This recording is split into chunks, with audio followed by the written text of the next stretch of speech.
The Little Prince. 1. Once when I was 6 years old, I saw a magnificent picture in a book called True Stories from Nature about the primeval forest. It was a picture of a boa constrictor in the act of swallowing an animal. Here's a copy of the drawing. In the book it said boa constrictors swallow their prey whole without chewing it. After that, they are not able to move, and they sleep through the 6 months that they need for digestion. I pondered deeply, then over the adventures of the jungle, and after some work with a colored pencil, I succeeded in making my first drawing, my drawing number 1. It looked something like this. I showed my masterpiece to the grown-ups and asked them whether the drawing frightened them, but they answered, "Frightened? Why should anyone be frightened by a hat?" My drawing was not a picture of a hat. It was a picture of a boa constrictor digesting an elephant. But since the grown-ups were not able to understand it, I made another drawing. I drew the inside of the boa constrictor, so that the grown-ups could see it clearly. They always need to have things explained. My drawing number 2 looked like this.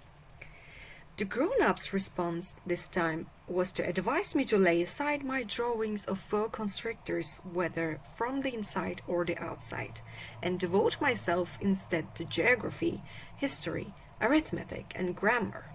This is why, at the age of 6, I gave up what might have been a magnificent career as a painter. I had been disheartened by the failure of my drawing number 1 and my drawing number 2. Grown-ups never understand anything by themselves, and it is tiresome for children to be always and forever explaining things to them. So then I chose another profession and learned about pilot airplanes. I've flown a little over all the parts of the world, and it is true that geography has been very useful to me. At a glance, I can distinguish China from Arizona. If one gets lost in the night, such knowledge is valuable. In the course of this life, I have had a great many encounters with a great many people who have been concerned with matters of consequence. I have lived a great deal among grown-ups. I have seen them intimately, close at hand. And that hasn't much improved my opinion of them. Whenever I met one of them who seems to me at all clear-sighted, I tried the experiment of showing him my drawing number 1, which I have always kept.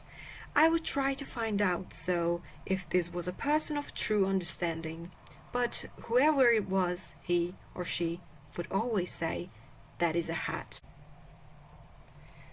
Then I will never talk to that person about boa constrictors, or primeval forests, or stars. I would bring myself down to his level. I will talk to him about bridge and golf and politics and neckties, and the grown-up would be greatly pleased to have met such a sensible man.